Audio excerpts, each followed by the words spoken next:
महाराज जी, आप कह रहे हैं कि आप अपने माता पिता को बहुत प्यार करते हैं और संसार से सबसे ऊपर समझते हैं, बिल्कुल। परंतु मैं अपनी पत्नी से भी बहुत प्यार करता हूं, परंतु पत्नी और माता पिता में अच्छी सुलह नहीं है। महाराज जी, इस स्थिति में मैं कैसे दोनों को हाँ, समझाऊं? दोनों का प्राथमिकता माता पिता की रखनी है, क्योंकि अर्धांगिनी अपना ही अंग है और हमें प्रकट करने वाले माता पिता हैं।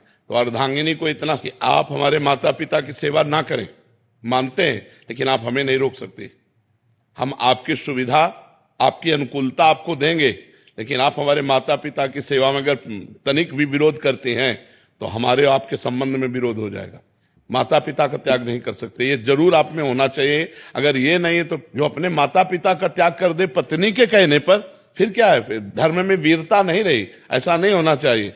जो लड़की इस तरह की मतलब व्यवहार वाली हो कि आप हमसे प्यार करते हो, आप अपने माता पिता का त्याग कर दो, तो उसे कह देना चाहिए कि तैयार रहना, त्याग के लिए तैयार रहना। जिस दिन हमारे माता पिता की सेवा में व्यवधान उपस्थित कर दोगे, उसी दिन हमारे आपके बीच में संबंध विच्छेद हो जाएगा। और अगर आप हमारे माता पिता की सेवा करती हो तो हम आपको प्राणों से अधिक प्यार करेंगे, नहीं करती हो तो आपको अधिकार देंगे, लेकिन आप हमारे को सेवा में जाने से नहीं रोक सकती हो। इतना जरूर रहना चाहिए। माता पिता भगवान का स्वरूप है और पुत्र का पूरा अधिकार है माता पिता की सेवा करने का। तो ध्यान रखना, अवश्य में भोक्तव्यम कृतम कर्म शुभाशुभम। जो जैसे कर्म करेगा वैसा फल देगा भगवान, भोगना पड़ेगा, इसलिए बहुत सावधान।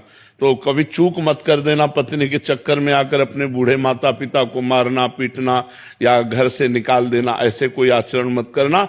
पत्नी से को तुम करो या ना करो, हम तुम पर दबाव नहीं डालते, लेकिन आप हम पर दबाव नहीं डाल सकते कि माता पिता की सेवा से हम वंचित हो। माता पिता ही महाराज जी थोड़े से अलग व्यवहार के हों, वो बहुत गलत व्यवहार करें। हाँ, तो उनको चाहिए, माता पिता को चाहिए कि बुढ़ापा आ रहा है, ज्यादा अगर उद्दंडता करेंगे तो दुर्गति को प्राप्त हो जाएंगे। बहू बेटा को अपना बेटा और अपनी बेटी के समान चाहिए। थोड़ा प्यार का व्यवहार करें जिससे कम से कम उनको चाय और नाश्ता मिल जाए।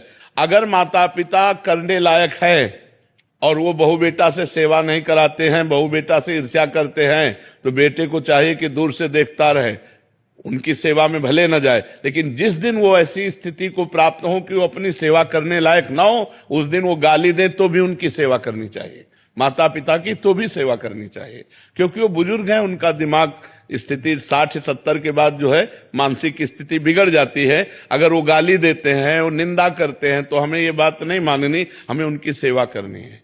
और अगर वो स्वस्थ हैं, अपने आप सेवा कर लेते हैं, खा पी रहे हैं, तो दूर से देखता रहे, खा पी रहे, आनंद से है, कोई बात नहीं। अगर 2-3 बेटा है महाराज जी? हाँ, तो उनमें से सब बेटाओं को चाहिए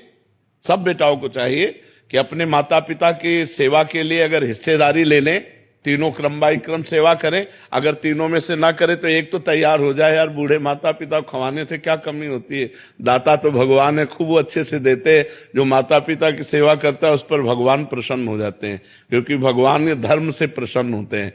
देखो, पुंडरीक जी अपने माता पिता की सेवा करते थे तो विट्ठल भगवान स्वयं दर्शन देने के लिए महाराष्ट्र में आए थे कि नहीं आए थे? तो माता पिता की सेवा करने वाले को भगवत प्राप्ति निश्चित होती है।